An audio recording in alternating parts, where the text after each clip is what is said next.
Support for Radio Friends comes from La Brunerie Financial, where they work to ensure a lifetime of financial security for people from all walks of life, from investment services to retirement plans.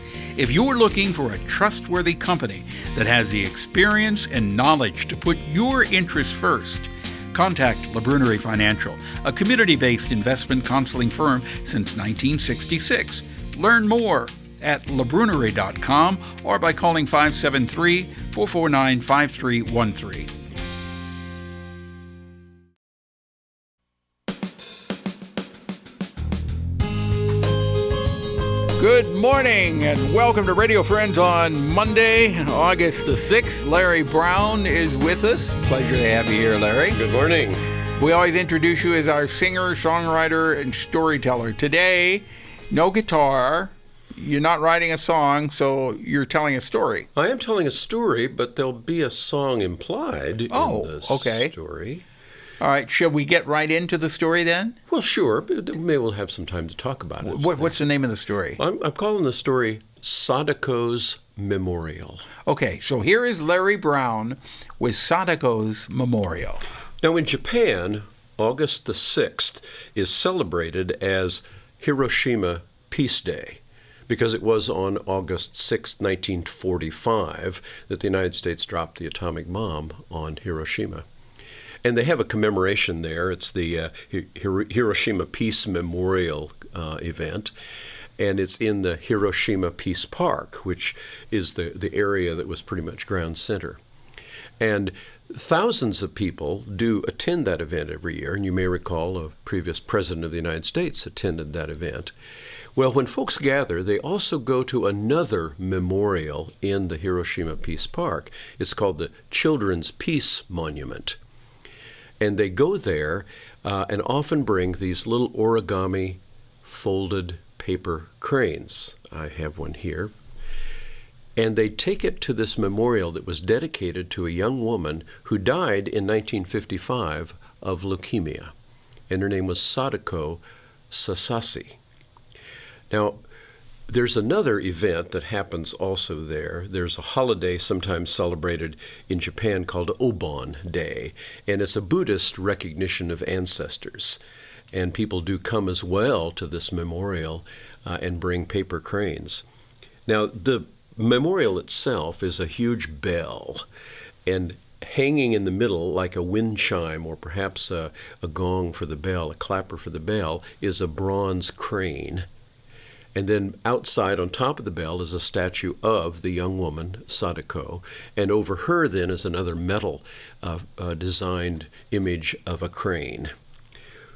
Well, this is her story. Sadako was 2 years old when the bomb was dropped on Hiroshima, and her home was just about a mile from ground center. She was blown out of the window of her house, and her mother found her alive and carried her in an attempt to get to safety, and they ran through what is sometimes called black rain, the falling radiation that occurred at that time. But she grew to be a healthy, active girl. She was a runner. She was on her school's relay team. But at age 7, when she was, or at 7th grade, at age 12, she was diagnosed with leukemia. And she was called, as what they called in Japan, a hibakusha. That means a bomb-affected person. And with her leukemia then, she was eventually transferred in 1955 to the Hiroshima Red Cross Hospital.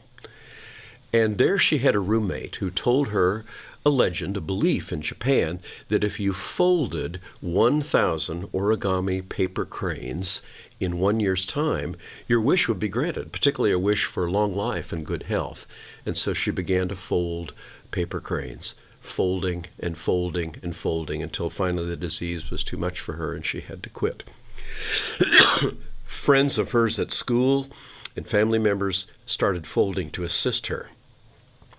Now, one story says that she didn't reach 1,000 cranes, that she only reached 644. However, her brother has now released a book, and he said that she did achieve the 1,000 cranes.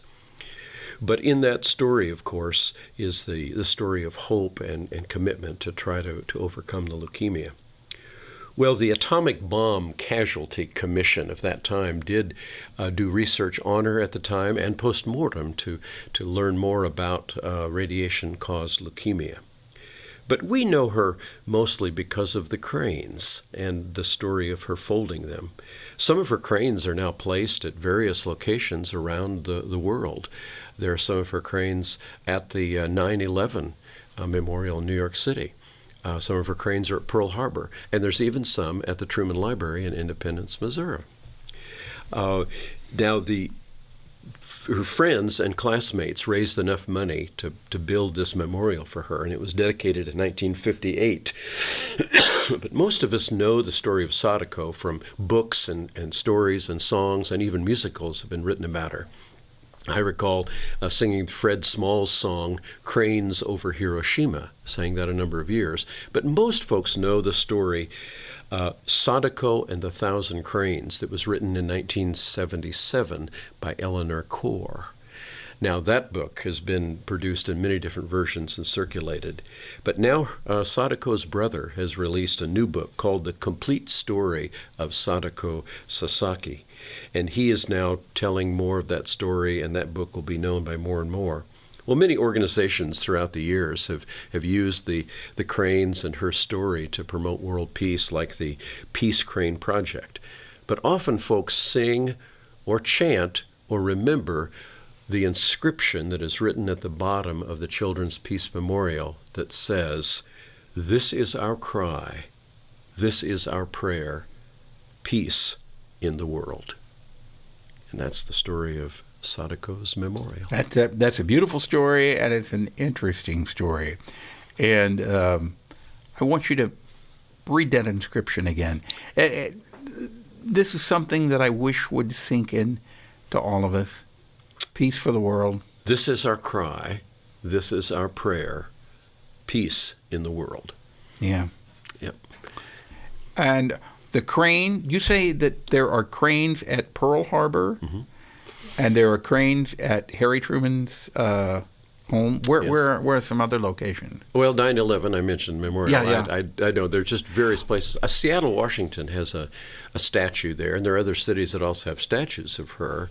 And there are these locations have either gotten her cranes, or people now have ceremonies on August 6th and make cranes and bring them. So if you go online, you can see a number of places. Peace crane. Yeah, the Peace cranes. Yes. Yeah. Larry Brown, thank you so much for sharing that story with us today. It's always a pleasure having you here. It's always a pleasure chatting with you. You always have good information and lots of stories. If people want your songs, or they would like to hear or see your stories, they're available on CD and DVD, right? Sure, and I can arrange to create stories for them. So brownstory at hotmail.com is the way to get a hold of me. Right, and you'll go out and tell stories and make them up right on the spot. Sometimes that happens. All right, always a pleasure having you here, Larry Brown. Tomorrow, Capital City Productions and the League of Women Voters. And again, to contact you, it's brownstory at hotmail.com. Brownstory at hotmail.com. And you can contact me, pepperpmissouri.edu. Bye-bye.